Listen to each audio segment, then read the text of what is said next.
తెలంగాణలో 2 నెలల కింద మున్సిపాలిటీ ఓట్లయినాయి. ఓ 116 మున్సిపాలిటీలు 7 కార్పొరేషన్లకు ఓట్లయితే అన్నిటికీ లెక్కలొడిచినాయి. కొత్త చైర్మన్లు, డిప్యూటీ చైర్మన్లు, మేయర్లు, డిప్యూటీ మేయర్లు అందరూ సీట్లకెక్కిర్రు కూడా. కానీ నాకని ఓ 3 దిక్కుల్లా దుగ్గు పంచాది. ఇప్పుడు గవీటి లెక్క కూడా తేలింది.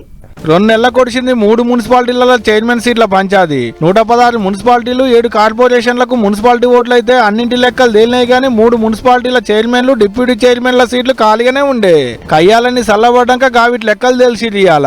ముందుగాల మంచిర్యాల జిల్లా కేతన్పల్లి లొల్లులు గడబిడల నడుమ మున్సిపాలిటీ చైర్మన్ సీట్లకు కార్ పార్టీ వాళ్ళు ఎక్కితే వైస్ చైర్మన్ సీట్లకు సిపిఐ పార్టీ వాళ్ళు వచ్చారు.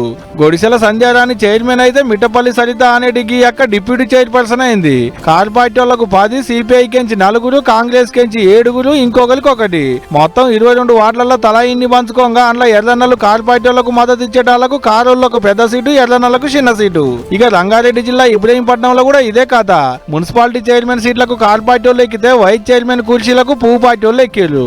కారు పువ్వు పొత్తుకునే అన్నట్టు. టేకుల సుదర్శన్ రెడ్డి అనేటికి అన్న చైర్మన్ అయితే శ్యామల అనేటికి యొక్క డిప్యూటీ చైర్పర్సన్ కుర్చీలకు ఎక్కింది. ఇక ఉన్నది నిర్మల్ జిల్లా ఖానాపూర్. ఆడ మళ్ళా పాత కథే. మునుపైనట్టే లొల్లులయ్యేటాళ్లకు ఇట్లయితే మంచిగా లేదని మళ్ళా వాయిదేశీలు ఎన్నికల అధికారులు అయితాడన్నాడు మాట్లాడతారట దాని గురించి.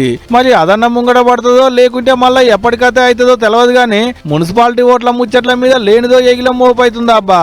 ఇల్లు చేయంగా ఎన్నికల అధికారులకు వచ్చింది తలకాయ నొప్పి అంతా. ఆయంత అదొకటి ఒడిచినా అంటే వాళ్ళు నిమ్మలం అవుతారు, వీళ్ళు నిమ్మలం అవుతారు కావచ్చు పో.